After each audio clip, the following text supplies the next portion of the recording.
রাজপথে নেই প্রশাসন, দেশ জুড়ে অস্থিরতা। দিনরাত ছুটে চলেছে চোর, ডাকাত, ছিনতাইকারীরা। নিরাপত্তাহীনতায় কাঁপছে সাধারণ মানুষ। সরকারহীন দেশের ভেতর এক টালমাটাল অধ্যায়। এ যেন এক খোলা খাঁচায় বন্দী জনজীবন। সালটা 2024। 5 আগস্ট সরকার পতনের পর থমকে যায় দেশের প্রশাসনিক চাকা। চারদিকে ছড়িয়ে পড়ে বিশৃঙ্খলা, অনিশ্চয়তা আর আতঙ্ক। ঠিক সেই সংকটময় মুহূর্তে যখন প্রশাসন নেই কোনো দিক নির্দেশনা, তখনই রাজপথে নামে এক ঝাঁক সাহসী তরুণ, দেশের ছাত্র সমাজ। যেখানে পুলিশের দেখা নেই সেখানেই দাঁড়িয়ে যায় তারা। রাস্তায় ট্রাফিক কন্ট্রোল, অ্যাম্বুলেন্সকে পথ করে দেয়া, নারী ও শিশুর নিরাপত্তা নিশ্চিত করা, সবকিছুই নিজ হাতে সামলায় এই তরুণরা।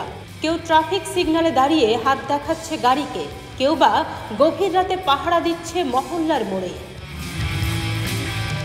মাত্র 3 দিনের জন্য হলেও ছাত্ররা প্রমাণ করেছে নেতৃত্ব মানে দায়িত্ব, দেশ মানেই ভালোবাসা।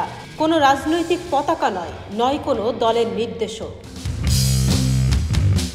8 আগস্ট অন্তর্বর্তী সরকার দায়িত্ব নেওয়ার আগ পর্যন্ত দেশকে আগলে রেখেছিল এই সাহসী প্রজন্ম। সেই সময়ের কিছু অবিস্মরণীয় মুহূর্ত আজও রয়ে গেছে ভিডিও ফুটেজে বন্দী, যখন ছাত্ররাই হয়ে উঠেছিল রাষ্ট্রের একমাত্র ভরসা।